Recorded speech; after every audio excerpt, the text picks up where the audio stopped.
r/AskReddit. NSFW crime scene cleanup crew members of Reddit, what is your most disturbing story?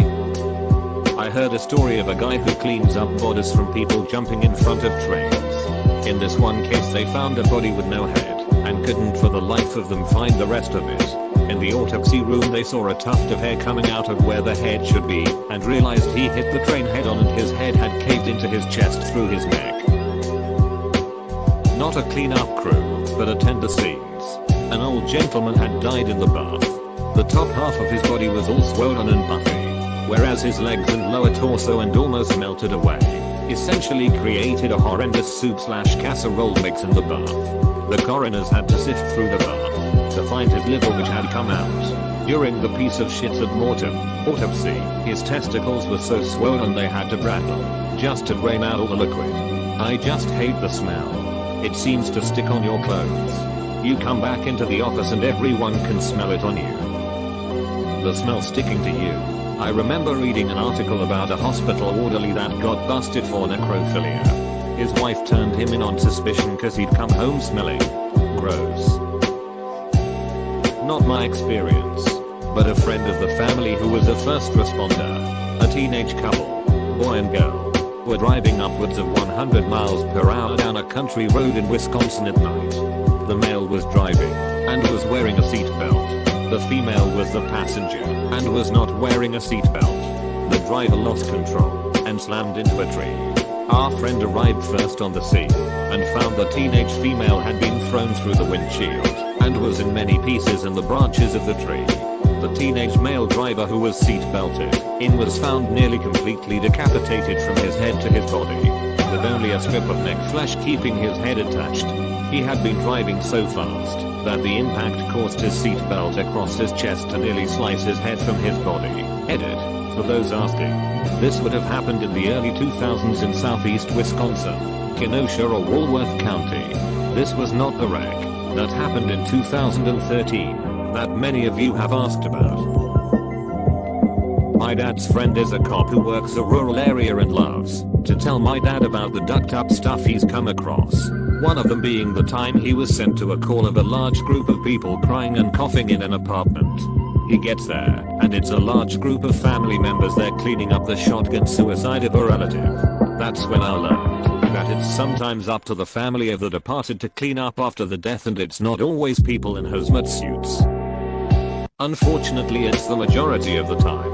Small towns don't have specialized crews for that. My town doesn't. I nearly had to clean up after I had found my dad dead back in March. He was home alone, had a heart attack, and was dead before he hit the floor, but broke his nose on contact. Since he didn't put his arms out, he bled everywhere. It went through the hardwood floor and all down the walls in the basement too. It was awful, but some friends from church thought it would be better if I didn't have to go through more trauma as just a 20 guy who lost the only sane relative he had left. Edit.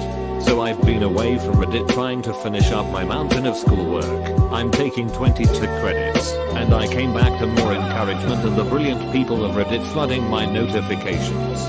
I'm honestly so blown away. I just was sharing my 2 cents, but got more than I anticipated in return.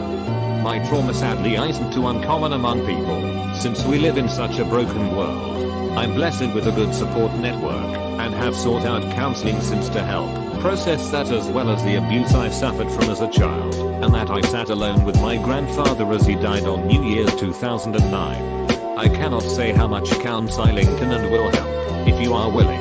If you are not willing, it won't do anything, if not just harden your heart. Thank you all so much, and I wish I could go through and respond to each comment, and I hope to in time. The gold I don't believe I deserve, yet it's truly an honor. Reddit has become a place where I can come to for anything. I see now even support from the rare decent people on the earth. Thank you. When I was in prison we would take classes like HIV/AIDS prevention, drug and alcohol substance abuse, etc. Well, there was one class where guest speakers, who were friends with the chaplain who ran the classes, would come share some pretty life-changing experiences with the group. At least that was the idea. One morning, a guy comes in, and he looks like a pretty normal dude. And he tells us as much too. Never been a drug addict. No problems with alcohol. Had a family. Nice job. And he was a voluntary EMT, or something similar to it. He was tasked with cleaning up car crashes most of time. So not crime scenes, but some gnarly shit, so a lot of time. He continues on about how on a routine call he and another guy were cleaning up a serious car wreck. Someone wrapped their truck around a tree. The guest speaker was cleaning blood out of the passenger side floorboards when his hand slipped, and he face planted in a puddle of blood. He knew immediately that he had it in his mouth and all over his face. I think some might have splashed in his eye. I forget honestly. Anyway, absolute worst case scenario ensues. The driver was hip plus or some type of hepatitis, and he in turn becomes infected. His wife then ducking leaves him. She tells the kid/family her father is gay. They harass the shih tzu out of this poor guy, and basically all around ruin this guy's life. Everyone in that room, in a prison mind you, knew that it could be worse. When he finished telling us that, he stuck around and answered a few questions. Not that many were asked. That was it. No feel good stories. No happy endings. Sometimes life just ducking sucks. Edit. I'm not sure of when this happened. Early 2000s would be my guess. I was told this during 2015 and the guy had basically moved on with his life. He had to move towns and start over. This also took place down in the southern US. Interning with the forensics unit. First real crime scene. Guy found out his boyfriend was cheating on him and flew into a jealous rage. Stabbed the guy to death with the handle of a frying pan. Chased him through the house and finished him off in the bathtub, where he stabbed him an estimated 200 additional times. His head was a ruin of pulp and bone shards. The guy I was working with tasked me with digging bits of skull from the drain with tweezers. Excuse me, but did you say that a dude stabbed Samin to death with the handle of a frying pan?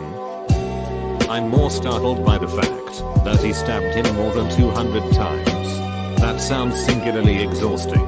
He must have been truly, inhumanly furious to keep going for that long.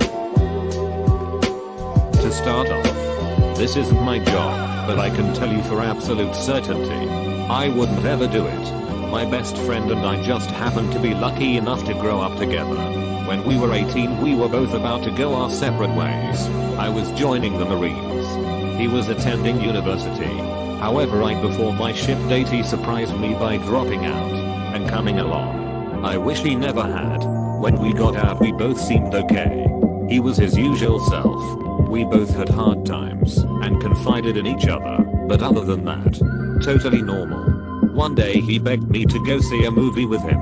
The Last Witch Hunter to be exact. We were both snobs for our boy Vinny D. The next morning he made us and his father breakfast, walked out to his truck, and put a hollow .45 through his head. After the paramedics left, one of which was my current stepfather, it was now put onto someone to clean his truck. I have seen human brains before, but I've never felt them, and I'll never forget it either. Exactly like Jello. Some of it mixed with fragments of skull and blood splatter all over the right side of his truck. I'll never forget holding his empty head in my hands. It was harrowing. For this reason alone I could never do this job, as having personal experience is enough for me to respect those that do it. Thank you for watching. Please like the video, and consider subscribing for more daily AskReddit content.